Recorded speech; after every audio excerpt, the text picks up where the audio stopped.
觉得很吸引。那这部分对于一个还没有达到修行的那个最高的那一部分，在还没有到达那一部分，再透过一个理由一个体谅，会升起一个很强的兴趣，还没有修到，但是会升起一个很强的兴趣，就是方正修那个方向。所以这个对于那个修行这个难题的圆满，就是他方正半径这样不会走偏，那这样会有很大的帮助。然后还有就是广论有很大一部分是它跟性观有关系，性观，它有些东西广论有些东西，它透过教授理论没办法解释得很清楚，它必须透过性观的教育才办法解释清楚，所以要用性观来补充。然后，那这个基础之上，再跟汉传的一个原教，就是华严相做一个结合。那一个见解的结合，因为如果要行六度的话，没有一个很好的见解，它的宗旨坚持不久的，就不是这样走下去。由于各法来说，有些人他觉得不一定要去进，去不去，到一个程度，他觉得这已经稳不稳固已经不知道考虑的一个因素，主要因素。因为他真的觉得说，他知道他有可能堕落，但是他靠这个宗旨，他很快就起来了。这是后来就是到最后，那个路的看法就是反会走这个正常生道的原因在于很广泛的阅读跟修行之后，就像法华经讲的，就是如此。不管任何法门，就是目的就是一个，就是要为了成佛。假设不是为了成佛去净土，那个是跟法不相应的。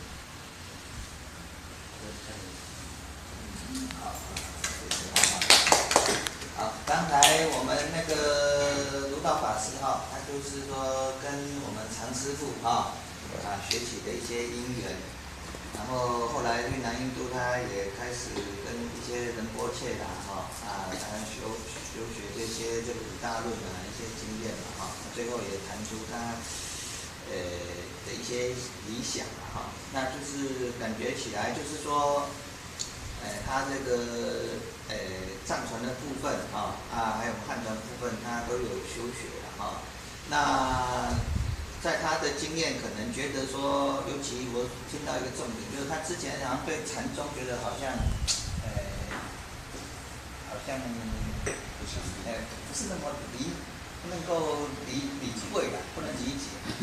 那当然一开始他也觉得藏传的东西好像很殊胜可是后来他亲近的这个守愚法师跟他指导一些禅的一些方面，他觉得说这个其实我们汉传佛教里头的这个禅跟所谓的原教，事实上可能在藏传的系统来讲，它是一个接近或者是可以互相互补的一种关系所以在他的将来，他的这个一个所谓共建教法怎么样帮助这种？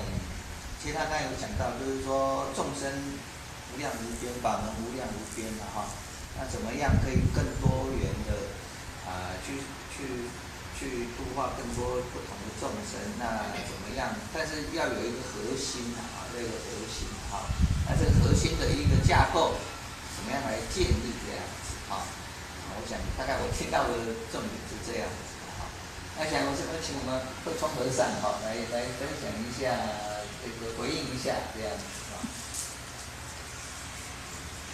慧聪法师、刘道法师、各位菩萨、阿弥陀佛。慧聪法师对我很好，只要他一讲传播看有什么好的东西，他都会请我来。其实听闻法真的是很重要我提到《次第广论》，我们老老实实的从一个基础听进去，那就不会有偏颇。我的师父虚云大师他讲一句话：宁可破戒，不可以破见。宁可破戒，可以破戒，不可以破见。不可以破见，见这个见很重要，对破见啊，因为我们破了戒，我们忏悔，再补回来。摩登前里呢，他也证了阿罗汉果，证了阿罗汉果呢，他就请他们的姐妹们呢，大家都来出家修行。他的姐妹们都说不行啊，这样一修我们造恶就堕地了，堕就让他堕。他这么说，他说我就是这样子来的。所以那个正见就是堕入地狱之后，你有那个正见，还是有起死回生的一个机会。所以我们这个正见这个很重要。听经闻法，我出家那么久，接触的很多信徒，有一种信徒很奇怪，他师父我没有一天没有佛法，我也受不了，我就一直在听闻佛法。我想说很了不起，刚开始有时候这个师姐很了不起，每天都要听经闻法，但奇怪，他习气怎么那么重，也不慈悲，这个听经闻法怎么会？他烦恼特别多，脾气也不好，也是很俗气。好，那问题出在哪里呢？他把佛法当作小说在看，也就是说，我很欢喜。净空法师的慧清法师，我看很欢喜，那很欢喜。隔天呢，忘记了。原来他是把佛法，就是说，把它当成一个好像小说在看，就说看过，我好要很喜欢看，很喜欢看。那么现在问题出在哪里？我们的闻思修，他根本这个思维跟修这个地方根本就是断掉了，吃素很好，你就回去吃素了，结果被先生打，不是我的问题。你要去思维，你能不能啊？你先生允许不允许？你是不是可以告诉他说我先吃早餐，初一15。我们思维就是说，吃素很好啊，你听听我师父讲吃素很好。那么你要去思维你的环境因缘条件。刚刚法师讲到环境，有没有？对。环境因缘条件要思维，所以听经闻法，我把我的经验说有这个经验给你们知道，说你有没有遇到这种问题？因为我们学佛是要让自己很自在、很快乐。去问我师父，那怎么样知道自己有没有修行？我说很简单，你快乐吗？你快乐吗？你说学佛不快乐，有压力。大宝法王说的，你把学佛修行当着工作，你把学佛当作功课，那个都有压力，都有那个学习。佛法是要很自在的那问题出在哪里？你就要去找出来。好，所以听经闻法，第一个这个问题在这个地方，你们给你们做参考。第二个，我们听经闻法，像你们有次第这样听比较好，因为有些人他佛法基础不好，他就听禅宗的这种无上大法。这个达摩祖师遇到这个梁武帝，就是有没有圣人？他说阔然无圣，没有圣人，四法平等，无有高下。结果呢，他来跟师父怎么说？师父，你们为什么拜那木头佛？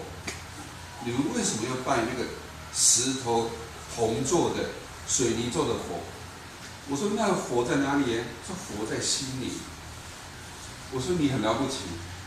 那你是不是有读《金刚经》？有，《金刚经》第18品，明明说过去心不可得，现在心不可得，未来心不可得。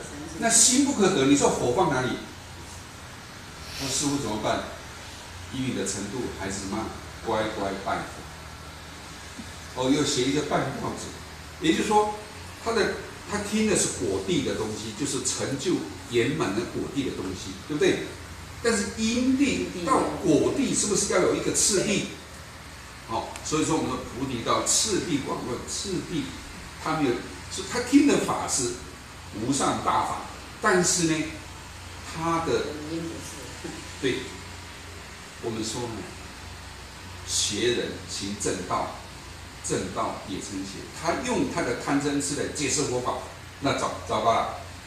好，你看他跟我挑战，你们拜那木头火，是法师你修行那么久还在拜木头火，你这个还是不懂啊。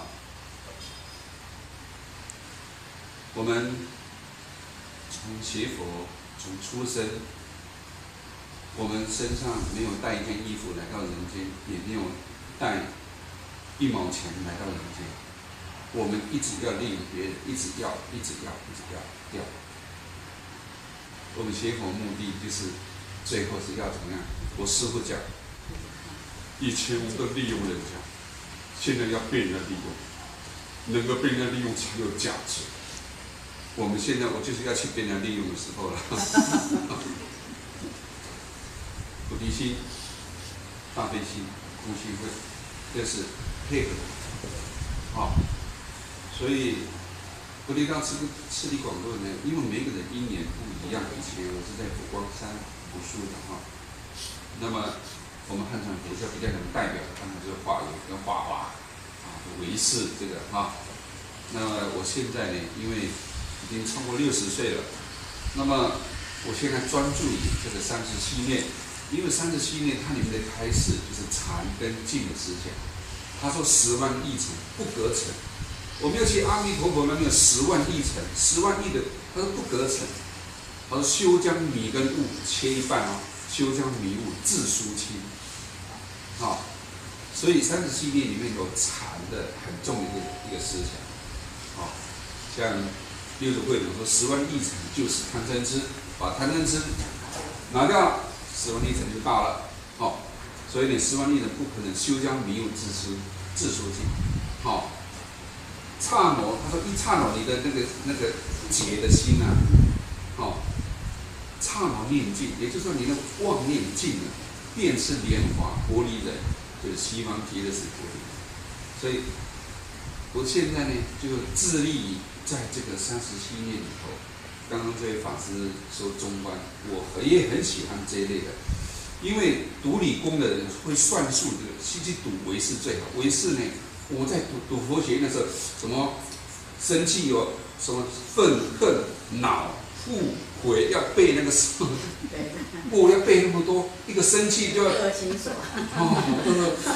那个我弄不来，我还是用读我的中观读我的金刚经金刚经我讲到香港去了香港不过呢，金刚经常常到某个地方去讲，大概都讲到一半，没有办法完全讲。不过我曾经讲金刚经上台，我就说这如是这2个字，你弄懂了，金刚经不用听了那不是讲不完的问题，是你听了这堂课，你悟到了没有的问题。佛法它也无自性它哪里讲完的问题？释迦牟尼说，法本无法，无法法亦法，今复无法者，法何称法？所以就是我们的根性去悟的问题。以上就是我跟各位讲，听经闻法有几个问题毛病，我们要注意我们最后还是要奉献出来。我们听了那么多，我们要发菩提心，帮助众生。好，谢谢。好，那么这个刚才我们这个慧聪和尚他提到这个，他算是补充了很重要的另外一个部分，就是净土的部分其实儒道法师他一开始的时候，他在听他的这个过程，他一开始也是净土念佛嘛，在屏东遇到一个师父。